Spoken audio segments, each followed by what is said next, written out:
let's talk about being joint heirs with Jesus Christ. Let's pray. Salamat po, Lord, for this time, this afternoon, Lord, this night. Kami po yung magsama-sama ulit. May mga first time and bago, Panginoon Diyos. May mga nanumbalik. Let your word, Lord God, speak to them in a very special way, in a very personal way sa kanila. And Lord, speak to us through the Holy Spirit in us, Lord God. Help us to see your word. In Jesus' name, amen. Okay, so dito sa atin nabasa, no, sabi, for as many as are led by the Spirit of God, they are the sons of God. For ye have not received the spirit of bondage again to fear, but ye have received the spirit of adoption, whereby we cry, Abba, Father. Itong passage ito, meron siyang mirror-like verse sa ibang passage ni Paul din, sa Galatians chapter 4. Tingnan natin po doon, Galatians chapter 4, para mas makita natin ng buo yung context ng ating pinag-aaralan. We'll talk about the 3 points lang dito. Galatians chapter 4 and verse 1. Now I say that heir, as long as he is a child, differeth nothing from a servant, though he be Lord of all, but is under tutors and governors until the time appointed of the Father. Even so we, when we were children, were in bondage under the elements of this world. But when the fullness of time was come, God sent for His Son, made of a woman, made under the law, to redeem them that were under the law, that we may receive the adoption of son. And because ye are sons, God sent forth the Spirit of His Son into your hearts, crying, Abba, Father. Wherefore thou art no more a servant, but a son. And if a son, then heir of God through Christ. So, sa kultura ng mga Hudyo po, mga kaibigan, meron sila tinatawag na adoption stage and meron din silang kultura ng birthright. Mamaya, punta natin yung story ni Esau. So, pag ikaw ipinanganak bilang Hudyo, meron kang birthright bilang isang firstborn, bilang panganay.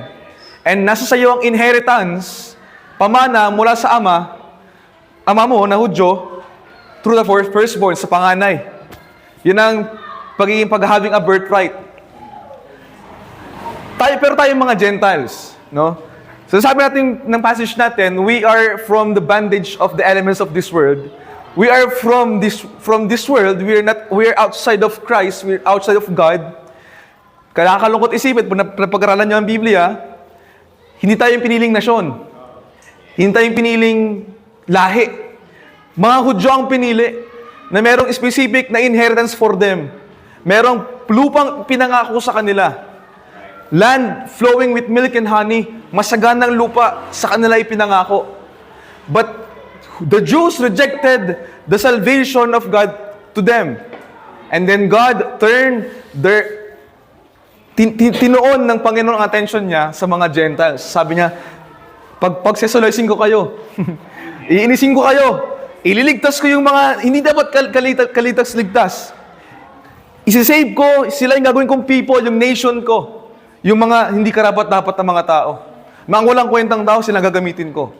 So, we are outside of the talagang sense ng jurisdiction ng Panginoon. We are outside of the plan of God. Gentiles tayo ay nakatakda sa kapahamakan. So we are. Pag wala kay Kristo, if you're outside of Jesus Christ, your life is always destined. We are appointed to die. If you are outside of God, if you're outside of Jesus Christ, your life is always destined, appointed to die. Tayo ay patungo sa impyerno outside of Jesus Christ. Without Jesus Christ, there is no salvation in this world. Walang iba. Our life is in hell. Living in hell. Will be in hell. Yan ang buhay ng isang taong wala kay Kristo. But when the fullness of time was come, nung dumating ang tamang pagkakataon, God sent forth His Son. God sent His Son, His only begotten Son on this world, to redeem us who were not in His inheritance, wala sa kanyang we are outside of His will, outside of His outside sa kanyang pamilya. We are not of His people. We are not of people. Hindi tayo tao ng Diyos. We are outside of family talaga usually ng Diyos. But when the time was come, Jesus Christ, tingnan natin, Verse 4, but when the fullness of time was come, God sent forth His Son, made of a woman, made under the law, to redeem them that were under the law, that we might receive the adoption of son. When Jesus Christ come, ang goal niya is to save you and to seek you. Sinasaliksik niya ikaw, gusto kanyang kilalanin, gusto kanyang ma-reach out ulit. Yung isa kong pinost sa FB kanina, yung preaching namin sa Luz Biminda, may nag-chat sa akin, kilala niyo po yung pastor, si Jefferson Guyamin. Yan. Gusto mag-church daw po siya sa Sunday. Naproud niya daw po kasi yung... Apo. Pero nagtagal po siyang wala na. Apo. Naiyak daw siya doon sa kinilabutan daw siya sa siner ko. Sabi ko sa kanya, kaya mo narinig yan, kaya lumabas sa FB mo yan, timing na kayo naghahanap ng Diyos, para nung balik sa Diyos. Because God is trying to reach you out. God is trying to call on you. Gusto kang ulit abutin ng Diyos.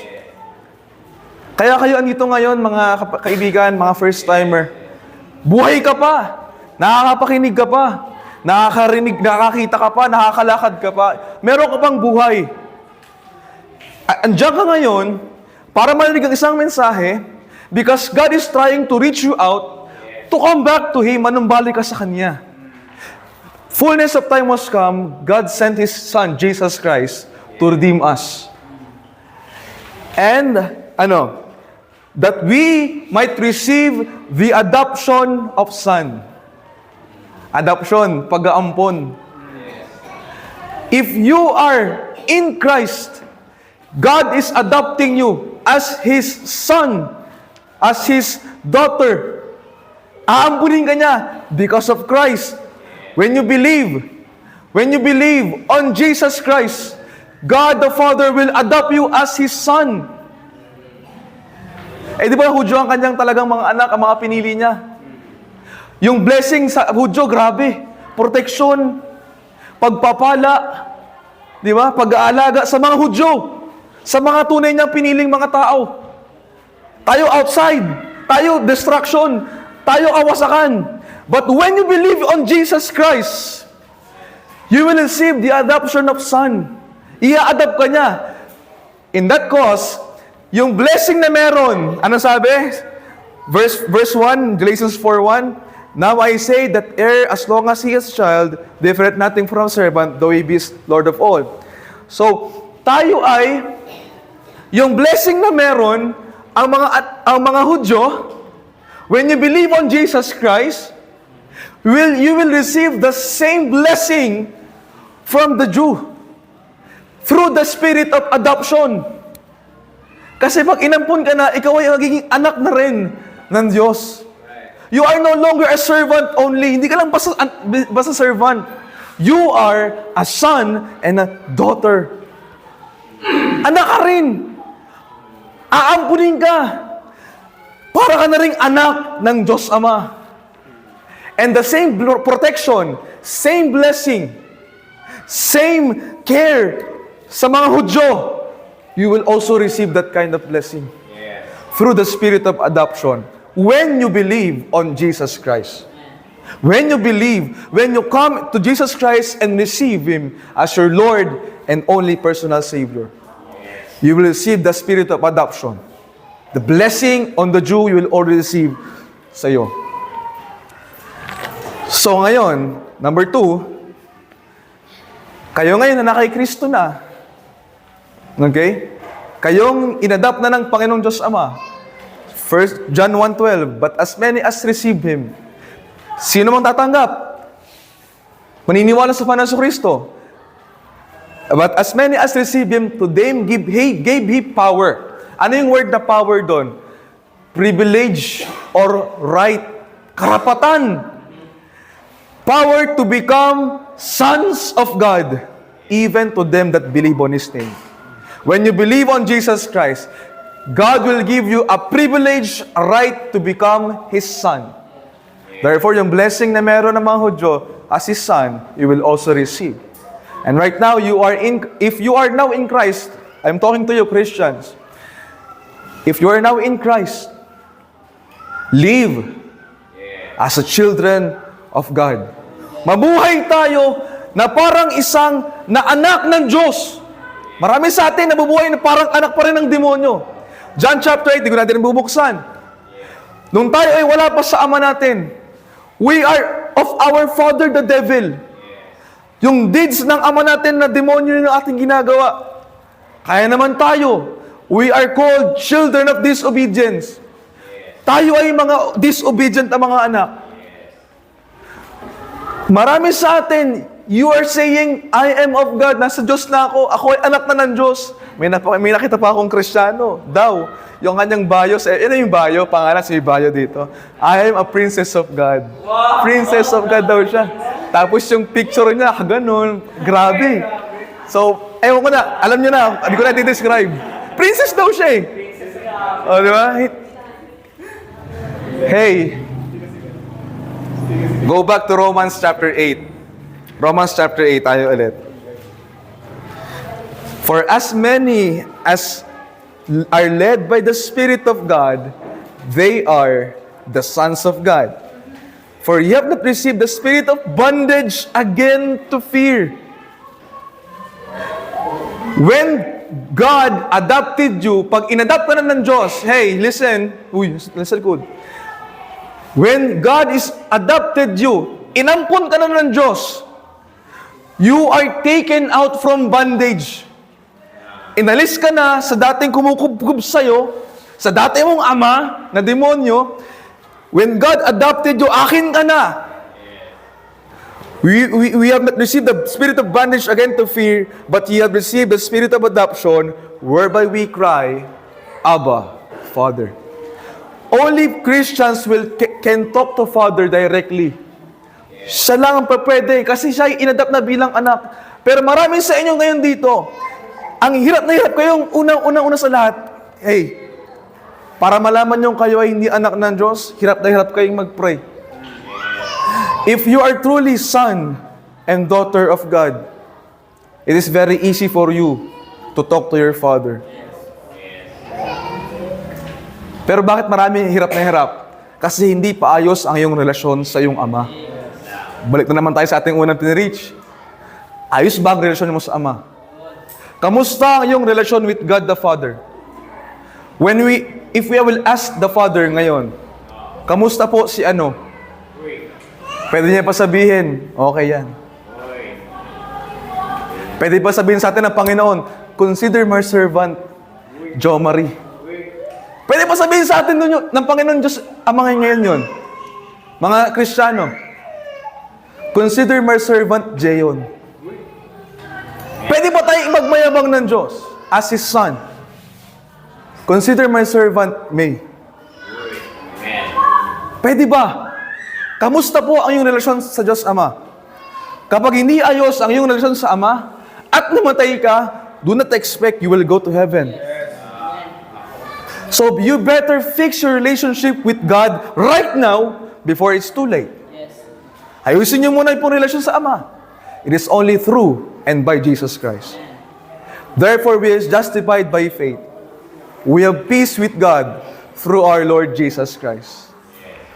May ayos mo ang iyong relasyon sa Ama through Jesus Christ. Only by the virtue of Jesus Christ sa ginawa niya sa cross for you. If not Jesus Christ, kung hindi sa daan ni Yesu Cristo, there is no other salvation. There is no other peace with God. You cannot do anything to have a peace with God. Walang iba. Kahit magpakabuti ka, hindi mo kayang gawing mabuti. Kahit magsimba ka every Sunday, hindi pa rin yun sapat. Only what Jesus Christ did on the cross. Believe on Him. So kayo na nasa kay Kristo na, live as a son and daughter of God. Stand. Proclaim. Tell the people about your Father. Tell the people about your Savior. Live as children of light. Your Father is the Father of light. And you should walk as children of light. Do not live in spirit of bondage. Marami sa inyo, hey, nanunumbalik is dating buhay ninyo, na kung saan, tinubos na nga kayo. From darkness into His kingdom of His dear Son. Mula sa kadiliman tungo sa liwanag. Pero maraming mga Kristiyano, tinubos ka na nga, mas gusto mo pa rin mabuhay doon sa ganong klaseng pamumuhay. No, live as a son, son of light. Be a light. As your Father in heaven is the Father of light. And lastly, let me end in this kind of point. Di natin babasahin pa yung Genesis chapter 25 sa story nila Esau and Job. Pero may isa akong gustong i-draw out doon. Lastly, si Esau and Jacob, anak yan ni Isaac. So, pinanak sila, no? Si Esau yung panganay, si Jacob yung sunod. Nung nilabas sila, nakakatawa isipin, si Jacob nakakapit dun sa paa ni Esau. Kasi, pangalang Jacob meaning mandaraya, supplanter. Mga limandaya ito. Isang araw si Esau kasi siya ay hairy man and siya ay hunter. Tapos si Jacob naman nasa loob na ng bahay. Di ba? So medyo skinny siya, makinis. No, so dumating sa punto nag-hunting si Esau at napagod siya sa pag-hunting niya. Nagutom siya. He's about to die. Si Jacob magaling magluto to ng porridge, ng soup, ng morsel, di ba? Pag uwi ni Esau, alam niyo yung pagod na pagod, tuyong-tuyo na gutom na siya, mamatay na ako. Sabi ni Esau, pingin naman ako ng soup mo. Di ba? Pingin naman ako. Sabi ni Jacob, give me your birthright. Sell me your birthright.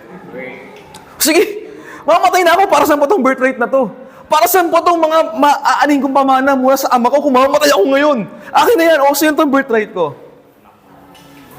Binigay ni Esau yung kanyang birthright, yung kanyang pagkapanganay kay Jacob. Meaning yung blessing na sana sa panganay, napunta kay Jacob. Pinagpalit. Yun yung story. And let me relate this to us sa mga Kristiyano na tinubos na ng Panginoon. Do not sell your birthright. Many Christians today selling their birthright to the world, to Satan. Do not sell your birthright. You are adopted as His son. Tinubos ka na, ikay anak na ng Diyos. Do not give your birthright to Satan. Aalukin ka lang, di ba? Kailangan mo ng pera. Ano mo na yung pagiging mo. Bitaw mo na yung anak ng Diyos mo. Ay, ikaw naman, ano sabi ng Proverbs? For one piece of bread, a man is brought. Binibili ang isang lalaki for one piece of bread. Napakasimple. Esau sold his birthright for one morsel of meat. Isang lugaw lang. Isang mangkok. And let me tell you, kayo na mga nagbabackslide hanggang sa ngayon, do not sell your birthright.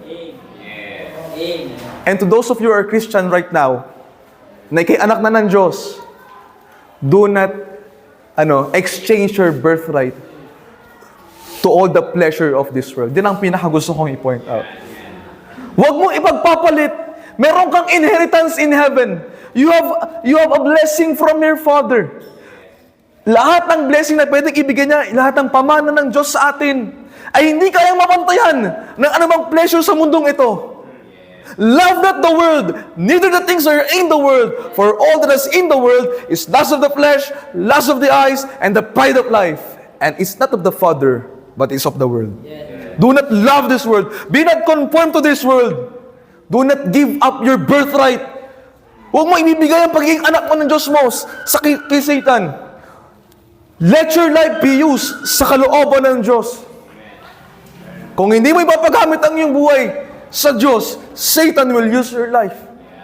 Satan, the demon, will destroy your life. Because Satan hates Jesus so badly. Galit na galit ang demonyo kay Jesus. Hindi niya masaktan si Jesus. Hindi niya matempt. Anong ginagawa niya? Titirahin niya yung mga anak. He will attack the sons and daughters. So right now, to those of you na nagsuko ng buhay sa Panginoon, Satan will attack you 10 times more than a normal Christian. Ikay ginagamit sa kaharian ng Diyos eh. Mahagamit ka eh. And Satan will attack you 10 times more than a normal Christian. But let me tell you, to those who experience suffering right now in the ministry, my last word sa inyo, kayo na naka-experience ng hirap and bigat, burden sa ministry, don't you ever sell your birthright.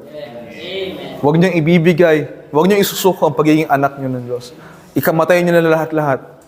Huwag niyong ibibigay ang pagiging anak ng Diyos sa demonyo. Live. You are a children of God. You are a son of God. You are. Kaya nga, di nga pumayag yung tatay ng prodigal son. Ano sabi ng prodigal son? Tay, gawin niyo lang akong servant. Ano sabi ng tatay? Get the best robe, the ring, put the shoes on his feet. For my son, which was dead, returned, bumalik. Marahil sa puso mo, magdilingkod na lang ako. Kahit sa pagdilingkod na lang, Panginoon, gamitin niyo ako. No. But still, God the Father will treat you as His son and daughter. The blessing of being a son, heir, we are joint heir with Jesus Christ. Dahil ko pa ang gustong i-share sa inyo, but time will not permit us. If you are joint heirs with Jesus Christ, ikay ngayon, adopted as His son, through Jesus Christ. Jesus is the Son of God. If Jesus suffered as a son, you will also suffer as a son. Kung paano sa Jesus bilang anak ng Diyos nag-suffer, you will also suffer as a son. But also, wait lang, okay, malungkot. Dear brothers and sisters. But when Jesus will be glorified as a son, and we also will be glorified as a son. We will also reign with Him. We will also glory with Him. Basahin niyo lang sa 2 Timothy chapter 2. If we die, we will die with Him. If Jesus will suffer, we will also suffer as a son. But Jesus will be glorified, and we also will be glorified through Him. And we will reign with Him. We will have a victorious battle with Him as a son. Do not give your birthright to this world. You are a son. You are saved through the merit of Jesus Christ. Do not give up that. Yung inheritance na meron ka ay higit pa sa lahat. Tuloy niyo basahin yung Romans chapter 8, makikita niyo. The suffering of this world is not worthy to be compared. Hindi mamapantayan. Lahat ng katuwaan na meron sa langit, you know, when you get to heaven, when we all get to heaven, hindi nyo na maaalala lahat ng sufferings at pinagdaanan nyo sa bilang Kristiyano dito sa lupang ito. Because when you see the face of Jesus Christ, it's more than enough. Amen. Sapawan lahat. And you will give up that kind of blessing, that kind of peace, that kind of joy, that kind of protection from your Father, from that kind of life na meron sa Ama. Pagpapalit mo sa mundong ito, do not sell your birthright. Let's pray. Salamat po, Lord, sa iyong katotohanan. Salita niyo po, Panginoon Diyos. Salamat po, Lord, for this opportunity. Po, hindi karapat-dapat, Lord, but for your grace, because of your grace, because of your sovereignty and your predestination and foreknowledge on me, you give me this kind of opportunity, Lord. And let your word be used as a message through them. Kalimutan nila ako, Panginoong Diyos. Importante, isang mensahe sa kanila ngayon, do not sell your birthright. Lord, help us to make a decision to live our life for your cause, to give our lives for your cause, to give our lives for the kingdom of God. Because outside of Jesus Christ, outside of the kingdom, Satan will use our life and he will destroy our lives. Lord, help us. Let the Holy Spirit speak on us, Lord. Lahat ng bunga, lahat ng resulta ay sa ilamang Panginoon Diyos. Ay pamaitaas, let your Son be glorified. Let your name be magnified, Lord God. In Jesus' name, amen. Thank you po. Salamat, brother.